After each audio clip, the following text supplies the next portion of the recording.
Good afternoon. Welcome to Career Launcher. Welcome to Career Launcher's YT channel for CAT aspirants, for any MBA aspirant. Continuing our series, we have another passage on reading comprehension based on business and economy. For those of you who are attending this session for the first time, my name is Savitri Krishnamurthy. I teach English and Logic at Career Launcher, and we run a series of sessions on YT so that it can help your preparation. This month, we are running a series on business and economy. Like every time, I'll show you each slide for about a minute, depending on the text which is there, a minute or a minute and a half, and then I'll summarize the passage for you. You are supposed to read and summarize on your own, and then we'll look at the questions. All right, let me just set up your chat and then we can start. Give me a minute. I'll. Okay. All right. Hello, Nishant. All right, let's start. Okay. 442 words, which is around the same length as a cat passage, maybe a little shorter, right? But we'll see. Let's start. I took this from The Economist and I am going to put the timer on. You can read this in a minute. Start reading.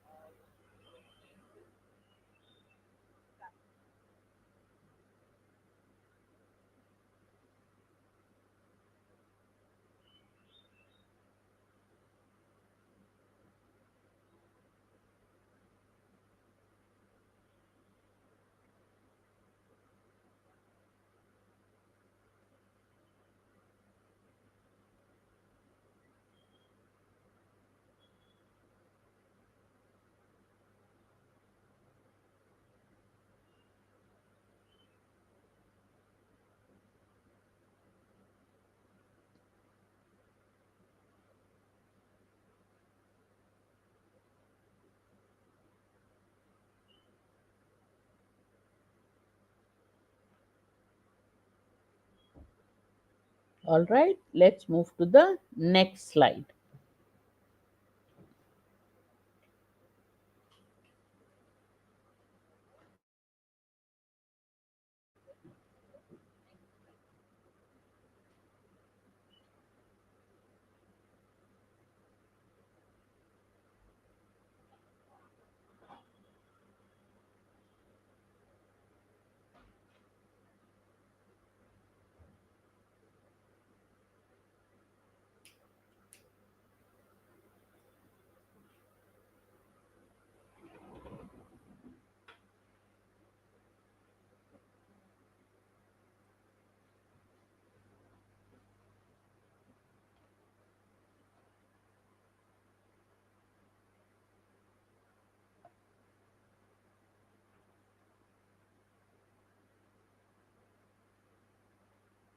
All right, last slide. I'll show it to you for a little more time.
All right.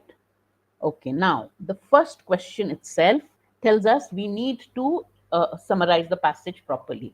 Which of the following best captures, this should be captures the key ideas presented in the passage? They may be in the order in which they are presented, that's the best option, but sometimes it can be a mix. Net zero transmissions, interconnection benefits, geopolitical concerns, resistance to cooperation. Renewable energy trading, reduction, energy stability, over dependence risks. Renewable energy trading, geopolitical concerns, cost reduction, energy stability. Net zero emissions, cost reduction, geopolitical concerns, resistance to interconnection. So we've got a lot of words that have been used in the passage. Are they the keywords? For that, let's go back to the first part, to the passage. Singapore plans to achieve net zero emissions by 2050 by importing a third of its electricity via undersea cables from neighbors like Cambodia, Indonesia, Vietnam, and Australia. This innovative approach reflects a broader trend as countries seek to enhance cross border power trading to enhance energy reliability and reduce costs. European Union aims all its members to import or export 15% of their electricity. Britain has already extensive interconnections with 6 countries. First one is net zero emissions and interconnections with other nations in importing electricity, right? The rationale for these interconnections is simple. Tapping import during peak demand or low domestic generation avoids the cost of building spare capacity. So let's say you have electricity, you have excess of electricity, because at one time the demand in your country is low, you can export that. So based on the demand at a particular time, two countries can share. So during demand for low domestic generation avoids the cost of building spare capacity. You don't have to build extra uh, power stations to take care of excess power demand when it is there, or shut it down when it is not there. That's just cost. Then he gives example, Britain and France have already exchanged electricity based on differing consumption patterns. These links help, they are beneficial for decarbonization, managing surplus, or so net zero emissions, interconnections, benefits of interconnection. That is another of sharing electricity. That is another key point. Next, however, geopolitical concerns pose significant obstacles. So, this is another key point. People are afraid if they over depend on neighbors, they may face problems. Despite geopolitical concerns, a lot of countries have successfully shared electricity, like Britain and Belgium. And there are many future projects of connecting, right? So there are stable geopolitics and regional regulators. It is, he has given example of power trading, that greater power trading can foster geopolitical stability and reduce the likelihood of conflict. So this is also a benefit of connecting and sharing electricity. And last paragraph says, just like Singapore, Singapore is an example of how cross-border electricity trading benefits all participants. So basically, it's about zero emissions, sharing electricity, um, and benefits of power trading. These 3 points have to be there, whatever the other points. Net zero emissions, interconnection benefits, geopolitical concerns, and resistance to cooperation. This gets most of the key points. Renewable energy trading, cost reduction, energy, and this does not talk about the benefits of interconnectedness, right? Also doesn't talk about geopolitical concerns which stop this from happening, right? Renewable energy trading, geopolitical concerns, he didn't talk so much about cost reduction. That was part of it, but benefits in general. So the resistance that is there due to geopolitical concerns, why it's not happening has not been mentioned. Net zero emissions is there, geopolitical concerns is there, resistance to interconnection is not so much as resistance to cooperation. All right, so the word is wrong. Therefore, the correct answer is option A. Question 2. What underlying assumption, so this is a reasoning based question, supports the expansion of undersea power cables for electricity trading? So he says, he gives the example of countries which have undersea cables, right, for power trading. What is the assumption behind doing that? You're laying high voltage direct current cables undersea instead of building a power plant so that you can share electricity instead of generating. So what is the assumption? On what assumption? Why are they doing that? Power trading agreements foster cooperation and prevent political disputes. He doesn't say they totally prevent. He doesn't say undersea cables enable. So this is not that the agreements would foster cooperation and prevent disputes. They prevent the like. That is not the rationale for having undersea power cable. You have demand for electricity which fluctuates. You need more power at certain times of the day and less power at certain times of the day. Now, electricity sharing is based on an agreement that I will give you power when you want more, and you give me power when you have excess power, so that the country which has excess power gets rid of the excess power, and the country which needs the power doesn't have to build another one. Why? On the basis that the cost of importing is not higher or is lower than building spare capacity.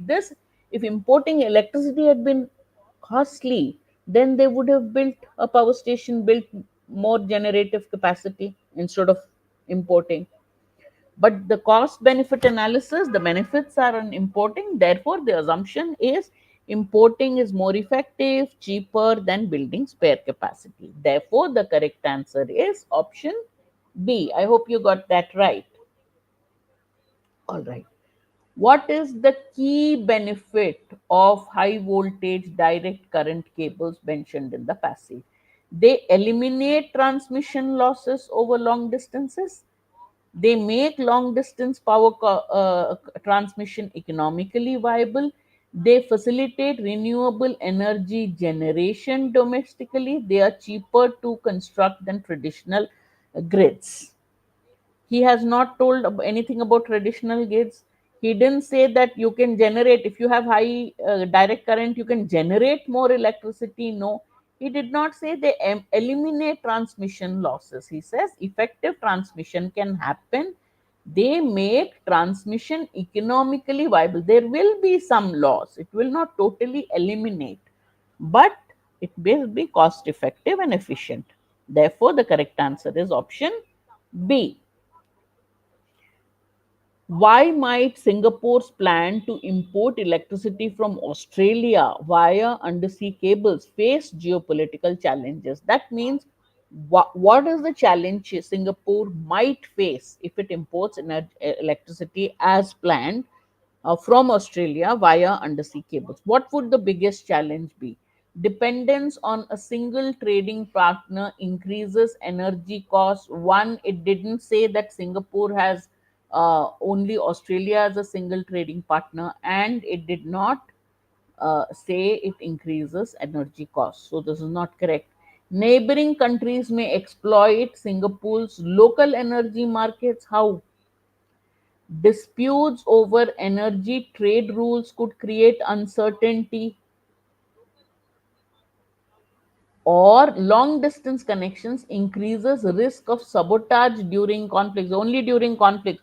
Why would you have conflict? No, when you have energy trading, whenever there is a conflict, whenever there is a problem, it would be uncertain, right? Therefore, it is C. It didn't happen in Britain's case. Even through Britain and Belgium, the energy trading went on despite Brexit, But the problem is geopolitical tensions, challenges. One of the things is over dependence or anything might disrupt energy trading. So, energy trading is a big challenge. So, same thing, Singapore might face that with Australia. Therefore, the correct answer is option C. Which of the following best sums up the concluding paragraph of the passage? Let's go back to the concluding paragraph of the passage. What is the concluding paragraph? Here. This is the concluding paragraph. Singapore's approach to diversifying its energy sources exemplifies how cross border electricity trading benefits all participants. With careful planning, robust regulations, countries worldwide can adopt similar strategies to enhance energy security, cut costs, and accelerate decarbonization. Overcoming resistance to such cooperation may unlock immense potential in the global energy market. Energy trading is good. If countries trade energy, it will benefit everybody. That's what it says. So, which of the options sums that up best? Many hands make light work. Does it say if the countries come together, it will make it easier to generate or transmit electricity? He says that it will be beneficial for all, not necessary that there will be less work. A stitch in time saves nine. This is when there is a problem, tackle it first. This is not so much about a problem so much as cooperation. Don't put all your eggs in one basket. Don't risk everything in one venture, which is totally irrelevant. United we stand, divided we fall is the best one, because if countries come together, share electricity, trade electricity, it will benefit everybody. Otherwise, they lose, right? Therefore, the correct answer is option D. I hope you got that right. All right. What issue does the author primarily discuss in the passage? Now, look at the options. It says A versus B, economics versus geopolitics, green versus dirty fuel, developed versus developing nations, Singapore versus other nations. So let's go with start with option D. It is not Singapore versus other nations. He gives the example of Singapore, gives the example of England, gives the example of Belgium, gives the example of Australia to tell you how countries do energy trading. So this is not correct. Now, he has mentioned England, Belgium, but hasn't used these terms, or it is not something that only the developed nations are doing, the developing nations are not doing. He has talked about renewable energy, but doesn't mention this at all, right? It is economics versus geopolitics. Economically, it makes sense. What makes sense? Energy trading, but it faces resistance from geopolitics. Okay, therefore, the correct answer is option A. All right, I hope you got that right.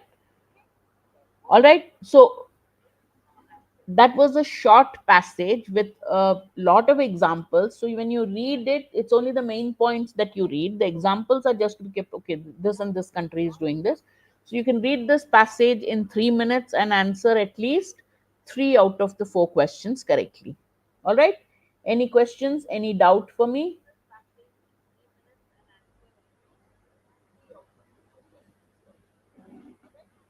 All right, I will see you again next week at the same time, 1 p.m. on Saturday. Until then, keep studying, keep working hard. Please subscribe to our channel if you haven't subscribed. Like this video if you like the lesson. Share it with your friends and join me again at the same time next Saturday. If you have any questions about our courses, about our sessions, call the number on your screen, 8130 038 836. Until we meet next time, bye bye.